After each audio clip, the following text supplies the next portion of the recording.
Bismillah, walhamdulillah, wassalatu wassalamu ala rasulillah Muhammad bin Abdillah wa ala alihi wa sahbihi wa mawala. Qala ta'ala, yarfa'illahu alladhina amanu minkum walladhina utul ilma darajat.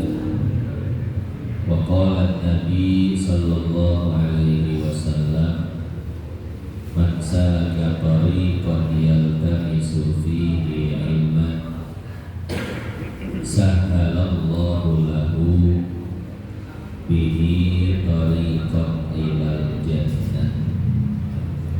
Yang saya hormati dan saya muliakan segenap hadirin jamaah Masjid Jami' Babul Huda, wabil khusus Ketua Dewan Kemakmuran Masjid beserta seluruh jajaran pengurusnya, para orang tua, para tokoh, para sesepuh, wabil khusus orang tua kita Bapak Haji Sundara, bapak-bapak dan segenap kaum remaja yang mudah-mudahan dengan berkumpulnya kita di tempat yang mulia ini senantiasa Allah ampuni dosa-dosa kita, diistiqomahkan ibadah kita sampai kita semua wafat dalam keadaan husnul khatimah.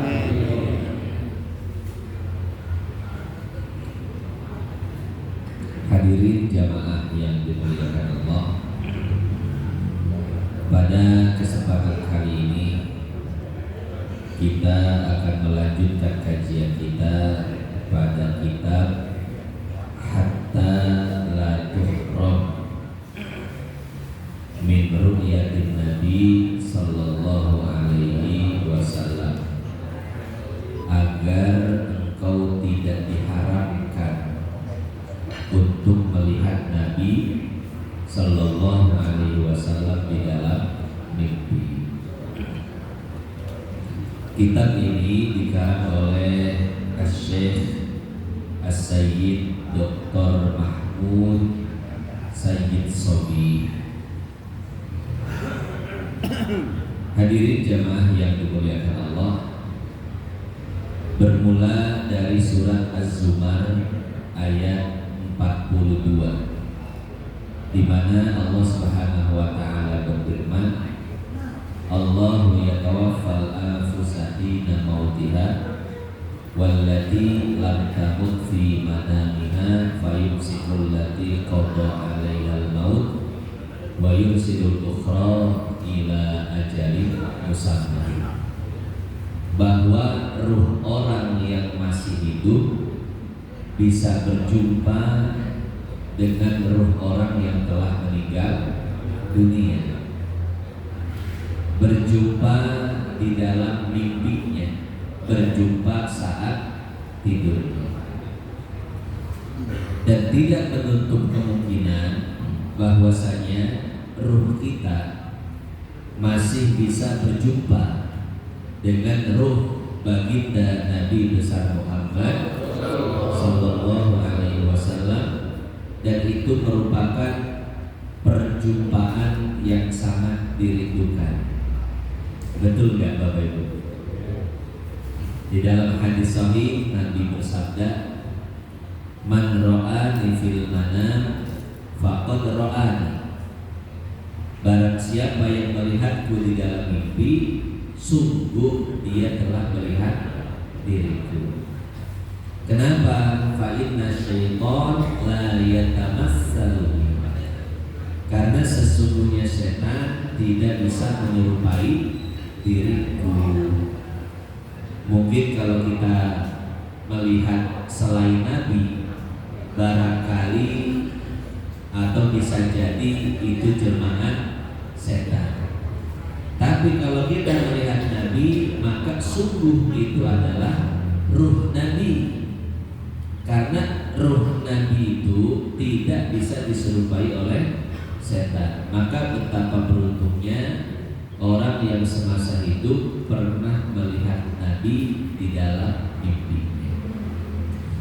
Nah, pada kesempatan kali ini juga kesempatan sebelumnya kita telah menceritakan orang-orang yang pernah bermimpi melihat Nabi Shallallahu Alaihi Wasallam. Kemarin kita menceritakan dua orang yang pernah bermimpi melihat Nabi. Pertama Sayyidina Bilal bin Al-Harith, yang kedua Sayyidina Utsman bin Affan. Nah, sekarang kita akan menceritakan para ulama-ulama lainnya yang pernah bermimpi melihat Nabi Sallallahu Alaihi Wasallam, dengan harapan mudah-mudahan kita pun bisa bermimpi melihat Nabi Sallallahu Alaihi Wasallam. Kisah selanjutnya yaitu kisah tentang Imam Ash-Shibli. Imam Ash-Shibli ini nama aslinya Abu Bakar Ash-Shibli. Beliau ulama dari Baghdad, Irak, yang wafat pada tahun 334 Hijriah. Kisahnya adalah Masya Ash-Shibli ila anja'a ila masjid Abi Bakrin ibni Mujahid. Al-Imam Shibli datang ke masjid Imam Abu Bakar bin Mujahid. Fadakhala ala Abi Bakrin faqama ilaihi Abu Bakrin. Melihat Imam Shibli datang, maka Imam Abu Bakar pun tiba-tiba berdiri dalam rangka menghormati Imam Shibli. Fatahaddasa ashabu ibni Mujahid bihadisihima. Kemudian orang-orang di sekitar memperbincangkan itu. Wa qalu li Abi Bakrin, kemudian protes kepada Imam Abu Bakar. Apa protesnya? Anta lam takum li Ali bin Isa al-Wazir. Wahai Imam Abu Bakar, ketika Ali bin Isa, seorang pejabat kota kita datang, kenapa kau tidak berdiri? Padahal dia seorang pejabat. Tapi ketika Shibli datang, mengapa kau berdiri? Padahal dia orang biasa. Pejabat datang kau tidak berdiri, tapi orang biasa, warga sipil kau berdiri. Apa jawaban Imam Abu Bakar? Faqala Abu Bakrin, ala aqumu liman yu'azzimuhu Rasulullah sallallahu alaihi wasallam. Tidakkah aku berdiri kepada orang yang diagungkan oleh Rasul sallallahu alaihi wasallam? Ra'aitun nabiyya fin naum faqala li ya Aba Bakr idza kana fi ghadin fasayadkhulu 'alaika rajulun min ahlil jannah fa idza ja'aka fa akrimhu. Semalam aku bermimpi melihat Nabi sallallahu alaihi wasallam dan Nabi berpesan kepadaku, wahai Abu Bakar, besok kalau datang seorang laki-laki dari ahli surga namanya Shibli, maka muliakanlah dia dengan semulia-mulianya. Wahai Fulan, wahai para sahabatku, bagaimana aku tidak berdiri ketika Shibli datang? Sementara itu adalah perintah Rasul sallallahu alaihi wasallam. Ini perintahnya datang langsung dari pusat, Pak. Ini perintah langsung dari pusat ini ya.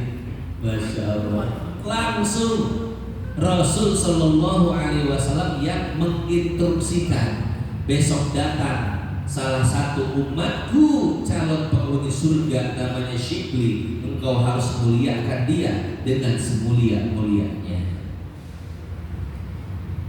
Ketika beliau mengatakan seperti itu, baru para sahabatnya terdiam, Pak. Ternyata Syibli ini bukan orang biasa. Dia adalah orang yang sangat dimuliakan oleh Nabi Sallallahu Alaihi Wasallam. Qala Ibnu Mujahid. Kemudian Imam Abu Bakar bin Mujahid melanjutkan, falamma kana ba'da dzalika bilailataini aw aksar. Setelah kejadian itu 2 malam berikutnya atau lebih, saya lupa kata beliau, 2 malam atau lebih dari 2 malam. Ra'aitun Nabiyya sallallahu alaihi wasallam fil manam. Kembali aku melihat Nabi di dalam mimpi. Faqala li. Kemudian Nabi berkata kepadaku, ya Aba Bakrin, wahai Abu Bakar, akramakallahu kama akramta rajulan min ahlil jannah. Sungguh Allah telah memuliakanmu sebagaimana kemarin engkau memuliakan seorang laki-laki ahli surga yang bernama Syibli. Karena engkau memuliakan Syibli dengan cara ketika dia datang engkau berdiri, maka sekarang Allah begitu memuliakan dirimu. Fakultu ya Rasulullah bimastahabba Syibli hadza minka.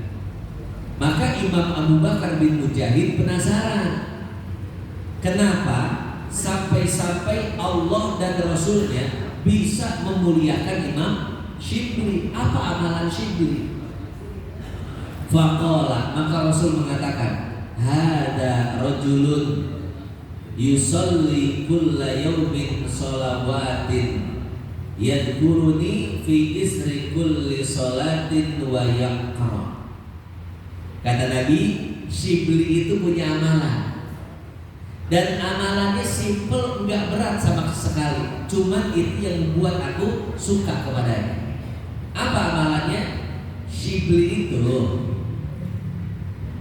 setiap selesai sholat 5 waktu, dia selalu membaca 1 ayat surat At-Taubah ayat 128. Yang punya HP bisa dibuka HP ini. At-Taubah ayat 128. Pak Haji langsung hafal ayatnya. Apa ayatnya? Ini sering kita baca di Maulid Nabi. Ayatnya laqad ja'akum rasulun min anfusikum azizun alaihi ma anittum harisun alaikum bil mu'minina raufur rahim. Coba baca artinya. Artinya itu luar biasa sekali. Telah datang kepada kalian Rasul Muhammad sallallahu alaihi wasallam yang sifatnya itu raufur rahim, sifatnya pengasih, sifatnya rahim kepada umatnya. Nah, itulah amalan Syibli. Enggak banyak, akan tetapi cuma 1 ayat yang dia istiqomah baca ayat itu selesai setiap sholat fardu. 1 kali berarti. Ya, dia baca cuma 1 kali, tapi istiqomah.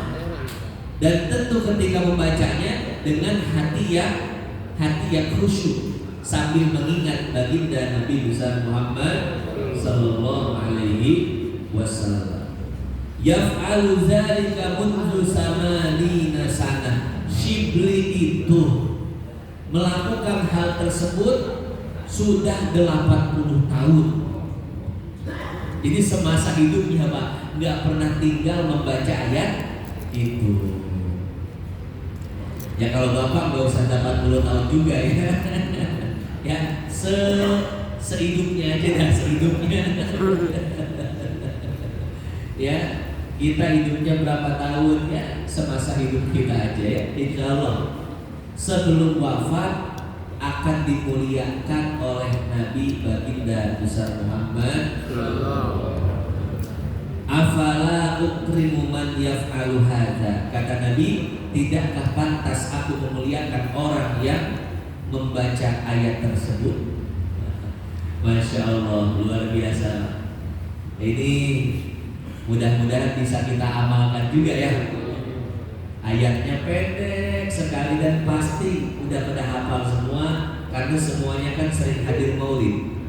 Semuanya para pecinta maulid Nabi Muhammad sallallahu alaihi wasallam. Itu cerita yang pertama, yaitu tentang Imam Syibli yang dimimpikan oleh orang bahwasanya Nabi sangat memuliakan. Ini ceritanya itu bukan dari diri sendiri, Pak. Kalau dari Imam Syibli sendiri mungkin orang nggak percaya ya. Tapi ini ceritanya dari orang lain, dari orang soleh.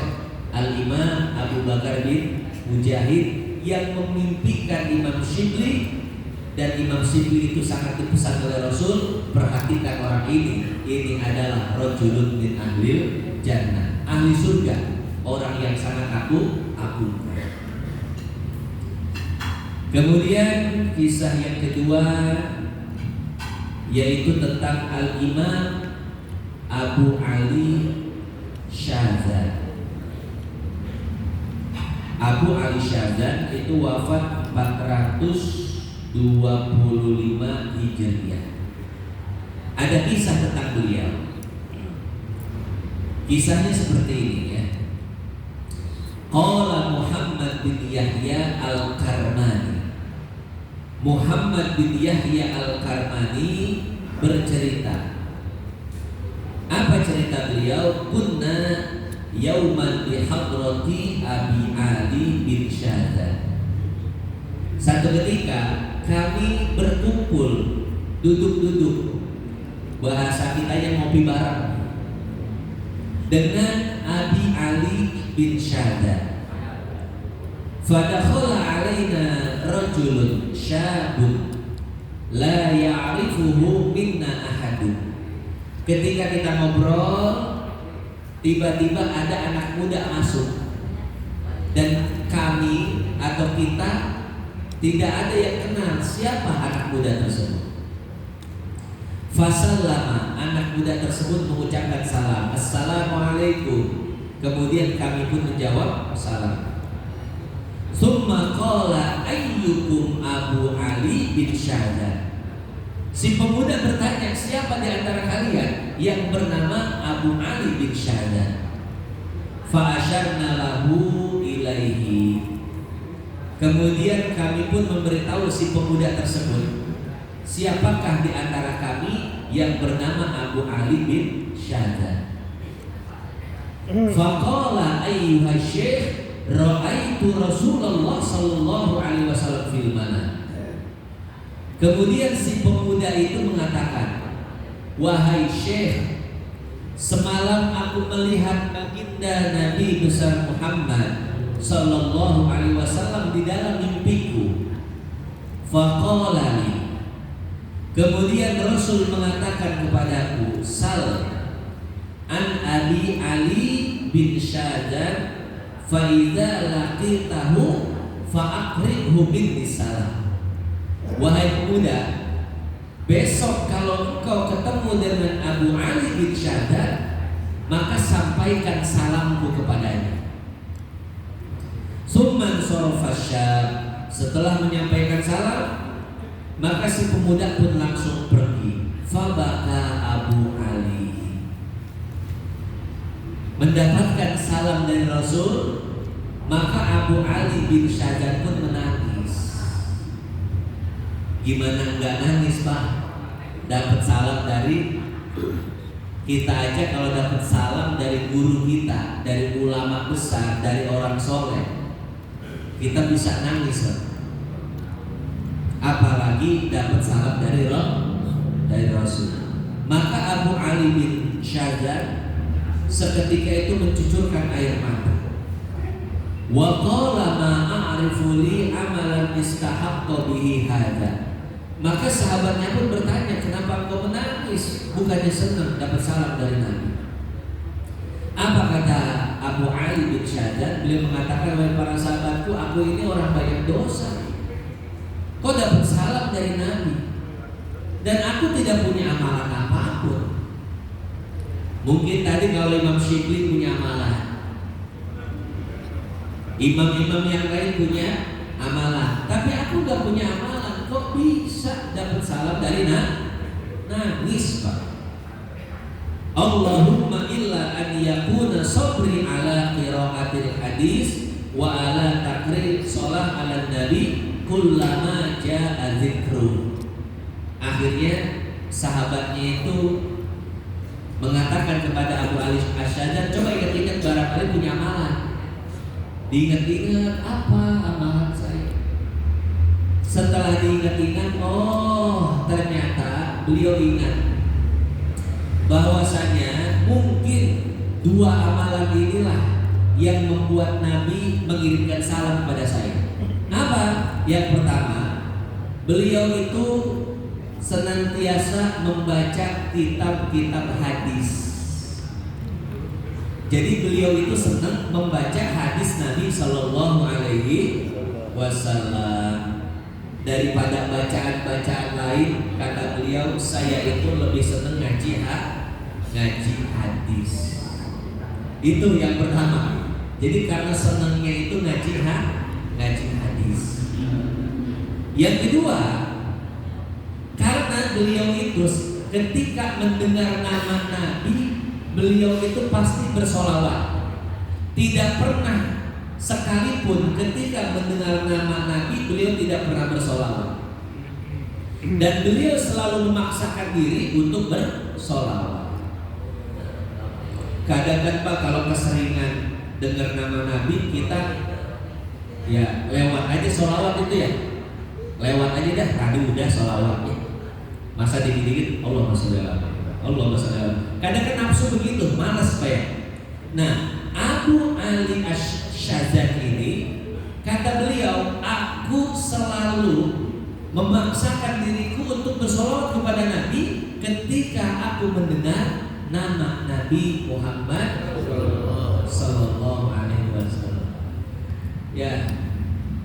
Nah, kata para sahabatnya, wahai Abu Ali Asy'ad, itulah dua amalanmu yang membuat Nabi mengirimkan salam kepadamu.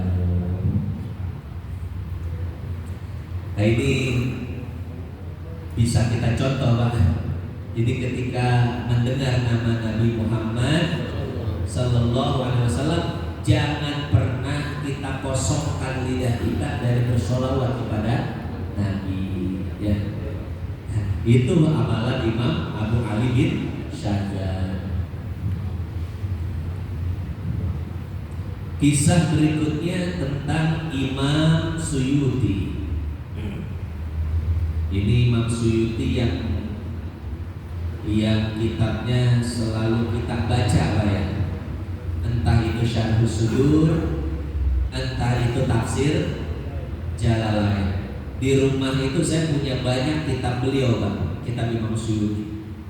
Ada lagi kitab beliau yang berjudul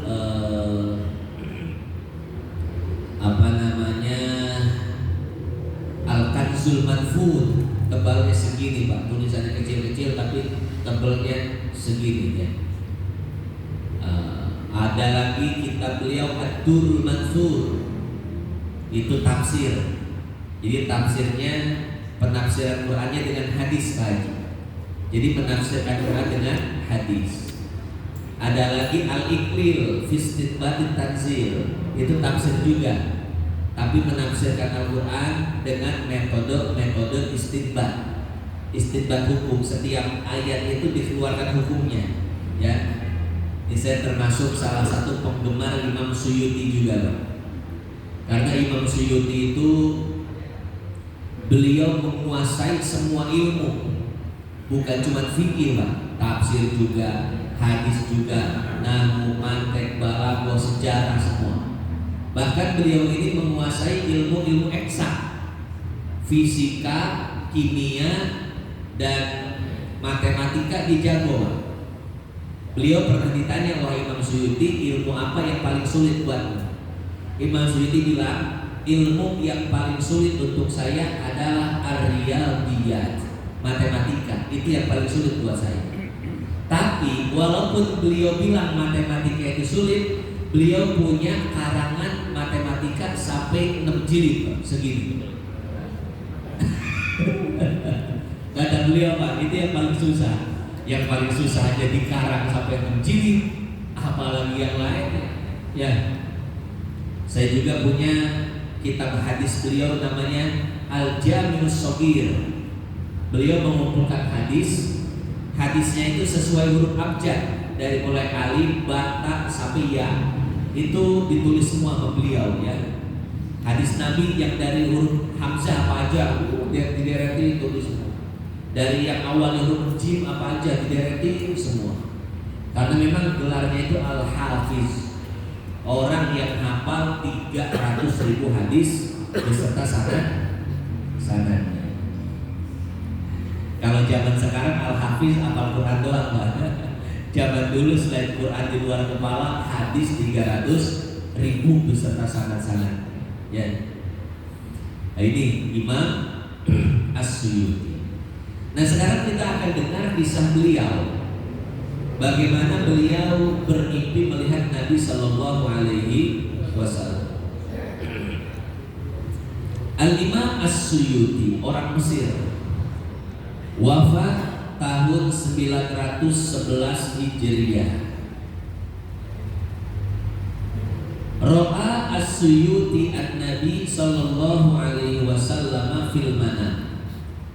Satu ketika Imam Suyuti tidur dan melihat Nabi di dalam mimpi. Wa huwa yas'aluhu an ba'dil ahadis. Di dalam mimpi Imam Suyuti itu bertanya tentang hadis. Karena beliau ahli hadis, ya. Jadi ketika di mimpi yang beliau tanyakan pun adalah hadis. Wan Nabi yaqulu lahu hadi ya syaikhul hadis. Kata Imam Suyuti, wahai Nabi, aku ingin bertanya tentang hadis. Apa jawaban Nabi? Silahkan tanyakan tentang hadis, wahai syekh ilmu hadis, wahai ulama hadis. Artinya apa? Artinya Nabi Sallallahu Alaihi Wasallam mengakui Imam Suyuti sebagai ahli hadis. Sampai-sampai Nabi mengatakan, ya silahkan tanyakan kepada wahai ahli hadis, Syekhul hadis. Wa ra'a ghairuhu lahu hadhihi ru'ya. Dan orang lain pun pernah memimpikan Imam Suyuti bertemu dengan Nabi. Dan Nabi mengatakan kepada Imam Suyuti, hadi ya Syekhus sunnah, wahai Syekhus sunnah, wahai ulama hadis, silahkan tanya hadis kepadaku. Nah, ini luar biasa, mendapatkan pengakuan langsung dari Nabi Sallallahu Alaihi Wasallam. Nah, inilah ahli hadis kita, yaitu dari kalangan Ahlus Sunnah wal Jamaah. Kalau dari Salafi, Pak, ada ulama ahli hadisnya namanya Syekh Albani, Pak. Nama lengkapnya Muhammad Nasiruddin Al-Albani. Nah, cuman di kalangan kita Syekh Albani itu gak diakui sebagai ahli hadisnya. Seorang ulama ahli hadis dari Yordania, yaitu As-Sayyid Ali bin Hasan As-Segaf. Beliau itu banyak mengarang kitab yang membantah pemikiran Albani. Salah satu kitabnya adalah Tanaqudatul Albani Al-Wadihah, kerancuan Albani, kerungkadan Albani di dalam masalah hadis. Beliau itu Syekh Albani banyak dikritik oleh ulama-ulama hadis zaman sekarang. Karena gitu, Pak, Syekh Albani itu banyak mengkritik ulama-ulama sebelumnya, ya. Salah satu yang beliau Ya banyaklah dari pendapat ulama kita beliau kritik gitu ya. Salah satunya adalah tentang bertemu melihat Nabi. Kalau tidak salah Syekh Albani itu mengatakan tidak mungkin melihat Nabi di dalam mimpi ya. Cuman ada kisah seperti ini. Satu ketika Syekh Albani siaran di radio, ada seorang penanya yang nelpon, "Wahai Syekh Albani, assalamualaikum." Waalaikumsalam. Dijawab oleh Syekh Albani. Kemudian si penelpon ini mengatakan, "Wahai Syekh Albani, saya menelpon bukan ingin bertanya, tapi cuma ingin menyampaikan mimpi saya." "Iya, apa mimpi Anda?" "Semalam saya bermimpi melihat Nabi Sallallahu Alaihi Wasallam, dan saya melihat engkau berjalan di belakang Nabi Sallallahu Alaihi Wasallam. Wahai Syekh, itu saja yang dapat saya sampaikan." Seketika itu Pak, Syekh Albani ya, yang notabene salafi, yang notabene keras, seketika itu nangis. Siaran radio selesai ketika itu ya, beliau nangis. Ya beliau ngerasa juga kali ya, kemarin gua galak banget sama orang, ini haram, itu bid'ah, mimpi Nabi gak mungkin. Tapi sekarang saya dimimpin orang ikut jejak Nabi Sallallahu Alaihi Wasallam. Nangis Pak ketika itu. Ya maka sekeras-kerasnya orang, sewahabi-wahabinya orang, sesalafi-salafinya orang Pak, kalau hatinya tersentuh ya Masya Allah. Syekh Ibnu Taimiyah saja orang paling keras itu Pak. Beliau itu kan ulamanya orang apa? Wahabi, ulamanya orang salafi, idolanya itu ya. Cuma di akhir hayat beliau itu tobat. Tobatnya itu ketika beliau berdiskusi dengan Al-Imam Abdul Hasan Asy-Syadzili ya, seorang ahli tarekat, ahli tasawuf. Imam Ibnu Taimiyah ini kan kerasnya luar biasa. Tapi ketika beliau ini berdiskusi dengan Syekh Abdul Hasan Asy-Syadzili, beliau itu banyak berubah pendapat-pendapatnya ya. Dan ini kisah diceritakan oleh Al-Imam Ibnu Hajar Al-Asqalani ya. Itu banyak diceritakan oleh beliau. Cuma pemikiran beliau yang sudah berubah itu gak tereksplor keluar, keburu wafat soalnya ya. Jadi banyak kitab-kitab yang terdahulu itu udah menyebar, tapi pemikiran akhirnya ketika beliau bertobat, nah itu pemikirannya gak sampai keluar ya, karena setelah itu beliau wafat, meninggal dunia. Karena orang Pak, sekeras apapun orang, kalau dia niatnya karena Allah, biasanya di akhir hayatnya Allah kasih petunjuk untuk bertobat kepada Allah ya. Makanya kita kalau melihat ustaz, melihat orang-orang yang keras-keras, kita harus nuzul aja. Barangkali dia kerasnya memang karena Allah, gak peduli sama orang, gak peduli sama keadaan orang, yang penting Allah, maka jadi keras. Biasanya orang seperti itu di akhir hayatnya mendapatkan taufik hidayah. Nah, jadi seperti itu ya, hadirin jamaah yang dimuliakan Allah. Nah, itu Imam Suyuti. Jadi Imam Suyuti ini benar-benar diakui oleh Nabi Sallallahu Alaihi Wasallam. Nah, ternyata mimpi Imam Suyuti itu banyak, bukan cuma 1 kali 2 kali ketemu Nabi.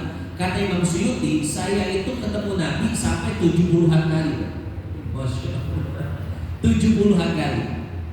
Di mimpi beliau selanjutnya, nah ini dimimpikan oleh orang. Kalau tadi beliau mimpi sendiri ketemu Nabi, sekarang dimimpikan oleh orang. Wa dzakara Syekh Abdul Qadir Asy-Syadzili fi kitab tarjamati annahu kana yaqul ra'aitun Nabi sallallahu alaihi wasallam yaqazun. Nah, ini masih Imam Suyuti. Imam Suyuti mengatakan, saya pernah melihat Nabi secara langsung. Kalau tadi di mimpi, ini langsung Pak, Nabinya datang. Apakah mungkin? Mungkin kalau itu mujizat dan karomah. Faqala li ya Syekhul Hadis. Nabi menegur Imam Suyuti, wahai Syekh al-Hadis, wahai ulamanya hadis. Faqultu lahu ya Rasulullah, amin ahlil jannati ana. Imam Suyuti langsung bertanya langsung pada Nabi, Pak. Wahai Nabi, kira-kira saya ini ahli surga atau bukan? Nanyanya langsung intinya. Wahai Nabi, saya ini ahli surga atau bukan? Apa jawaban Nabi? Naam, ya. Engkau adalah ahli surga. Faqultu min ghairi adzabin yasbiq. Kata Imam Suyuti, cuman saya masuk surganya diazab dulu atau enggak? Masuk neraka dulu atau enggak? Kata Nabi, laka zaliklah. Engkau masuk surganya langsung tanpa azab. Engkau langsung dimasukkan ke dalam surga. Ini luar biasa, Pak ya. Langsung nanya sama Nabi, saya ini ahli surga atau bukan? Dan Nabi mengatakan bahwasanya beliau adalah ahli surga. Hadirin jamaah yang dimuliakan Allah, ya, itulah mimpi para ulama bertemu Nabi Sallallahu Alaihi Wasallam. Pertama Imam Shibli, kedua Imam Abu Ali Syazan, dan ketiga Imam Suyuti. Mudah-mudahan kita yang mendengar kisah-kisah mimpi beliau bertemu Nabi, satu saat nanti dapat berjumpa dengan Nabi Sallallahu Alaihi Wasallam walau hanya di dalam mimpi. Baiklah, itu saja yang dapat saya sampaikan pada kesempatan kali ini. Mudah-mudahan yang sedikit ini bisa bermanfaat jadi taruhan kita di akhirat. Sebagaimana biasa, barangkali